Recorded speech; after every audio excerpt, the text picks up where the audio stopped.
Hi everyone, it's Catherine here from Inky Finger Cat. Got a dead simple card today. I wanted to use this Big World stamp and die set that I got from Altenew. I got it in the sale at Seven Hills Craft. It was on a stash reveal haul video a little while ago. I bought it with one thing in mind, but this isn't what it was that was in mind, and I just wanted to play with it before I even get round to that project.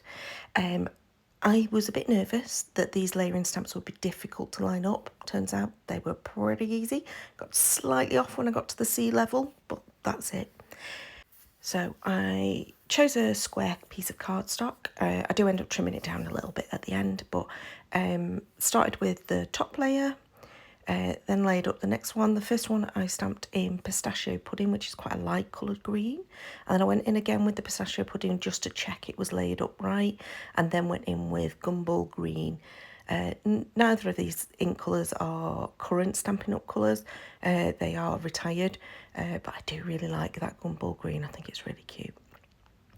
As I say, I got the slightly off, so there's a slight shadow on the right hand side of the land before we get the sea, but never mind.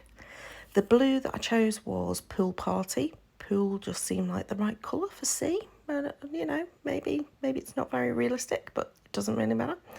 And that was it. That's the 3 layers done, dusted, and it looks fabulous.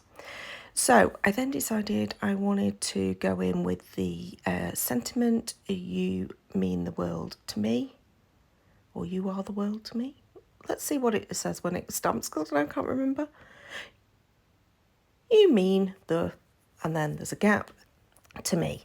Now, I could have obviously just left it like that because the world is the picture, but I decided to use the dies that coordinate, and there is one that says world.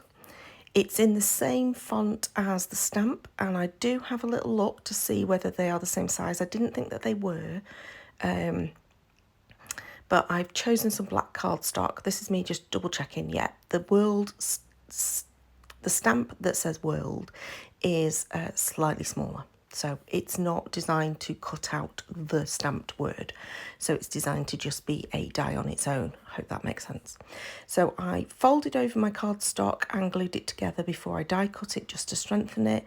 But then I decide it still needs to be a little bit more bold than that. So I went in with another piece of scrap black, did exactly the same. So it's actually 4 layers of this cardstock thick. It's quite a thin cardstock, so don't be thinking, oh my god, has she gone completely insane? 4 layers of cardstock. No, it's quite a thin cardstock. As you can see, it sort of bends quite easily there, even the 2 layers. So it works fine, and it's almost like probably 2 layers of normal thick cardstock that you might die cut. I don't know where those scraps are from. I think they were from the inside of a journal. That I ended up pulling to pieces and just using as cardstock. I don't think it was like a brand of cardstock. So I've glued those together now, and it's a nice sturdier, got some dimension sentiment. And I am now just going to glue it directly onto my card front. So now I just need to decide what to do. Now, normally I'd go to town on things and I'd end up with loads of layers and lots of other embellishments and all the rest of it. No, I just went for some matting and layering. It's not quite the end of the card because I do something to the inside of the card as well. But I chose this soft sea foam cardstock and decided to cut this to I think it was 5.5 by 5.5. I then ended up trimming down the panel because I noticed one of the edges was a bit raggedy, and I thought, oh, doesn't look quite right. So then I go and grab another piece of cardstock. This is rare for me, using actual big pieces of cardstock. You normally see me use scraps, but I'm running a bit low on scraps. I've been using them really efficiently recently. So it was time to start cutting into some new pieces of cardstock. I did gut them because, you know, I do not need to waste that much expensive coloured cardstock. I'm also not, I've not got the biggest supply of coloured cardstock these days. It's been a while since I've bought any, so yeah, I'm treating it like a very precious resource. So I did gut the inside because those can be used for other things, other projects. As you know, I am a big user of scraps. And I kept it really simple. Don't know what was going on with my ATG. It kept tearing the paper for some reason. It was very bizarre. Anyway, kept it really simple. That was it. 2 colours of cardstock to mat it. Done and dusted. Now, I also bought this mini stamp, which is like the world as a flat. I don't know what they call it when they do that, but when they sort of like show the world as if it was a flat thing, not a round thing. I am definitely not a flat earther. I do believe we live on a sphere. So yeah, I stamped that a few times, but with the same pistachio pudding ink. So it looks a little bit darker there than it actually dries to be. It dries a little bit lighter. It's a little bit darker when it's wet. And then I just wanted a sentiment to go across the top, and I went with love and hugs.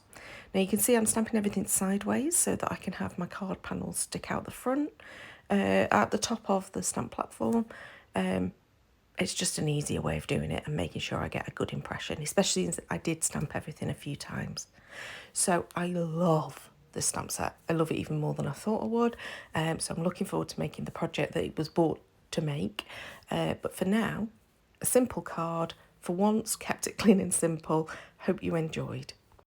So all that's left for me to say is like, subscribe to see more, and until next time, bye-bye.